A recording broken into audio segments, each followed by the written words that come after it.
Howdy, I'm Amelia Nadler. I'm the Clinical Quality Manager here at PhysicianOne Urgent Care, and I'm here with Rolinda Mitchell. She's our lead MRT NP, and we're here to walk you through how to do an observed swab. So first and foremost, you're going to make sure that you yourself are protected doing the observed swab. There should be a medical personnel such as the school nurse or someone on site who is overseeing this or available if you have any questions, but you do not need to be a medical professional to walk someone through this very easy process. So I'm here, I've done my hand hygiene, either hand sanitize or wash my hands. I've donned my gloves. I have at least a surgical mask on and a face shield to protect me in case there's any sneezing or coughing. Now, at any point during this process, I should do my diligence to make sure that I'm 6 feet away from the test taker. So the test takers will have checked in at the registration table. They will have hand sanitized. They will have been handed at least their test tube as well as the swab in a sterile packaging, and they should have 2 tissues.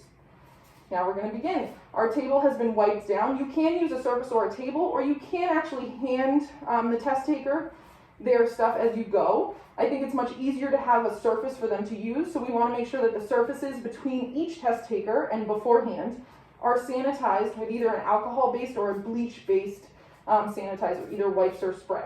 So we're going to go ahead and get started. So I'm protecting myself. She's already hand sanitized and brought her things to the station to walk through the observed swab. So the first thing we're going to do is have you lower your mask just below your nose. You're going to go ahead and take a tissue and blow your nose. Now we want to make sure we get out all of that mucus to prevent those test not performs or TNPs. We're going to go ahead and discard that tissue. We're going to bring the mask back up. Now that her mask is back up, it is safe for me to approach and give her a pump of hand sanitizer. She's going to go ahead and wash her hands so that we don't have any contamination of the specimen. Now that our hands are nice and clean, we can go ahead and open the swab. The swab comes in a nice plastic, sterile packaging. You're going to go ahead and open from the back side of the soft end of the Q-tip. We want to make sure that the soft end of the Q-tip only touches the inside of the nose.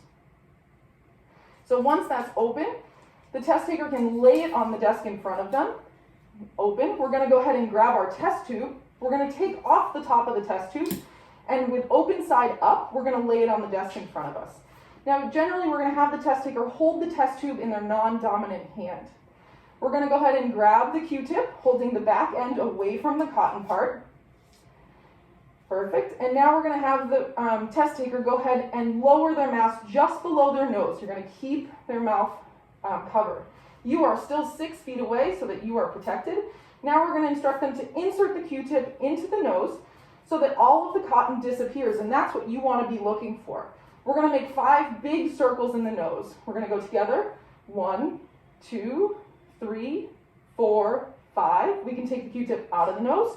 We're going to insert it into the other nair, and same thing. 1, 2, 3, 4, 5. Next, we're going to have them insert the swab into the tube with the cotton end down, and we can have them raise their mask. Perfect. And now we can grab the top of the test tube off the desk in front of us and place on top.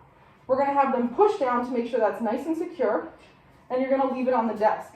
Now that her mask is back up, I can approach again. I can give her another squirt of hand sanitizer, and she's all set to go. She can leave the tube there. They've already verified their name and date of birth on the tube.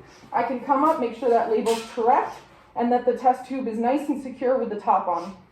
We're going to go ahead and discard anything that's on our desk, and we're going to make sure to place the tube in the broad box, which will be sent to the lab in. Last step here, between our test takers, we're going to go ahead and sanitize our surface with an alcohol or bleach-based product. This way we make sure that there's no contamination between any test takers.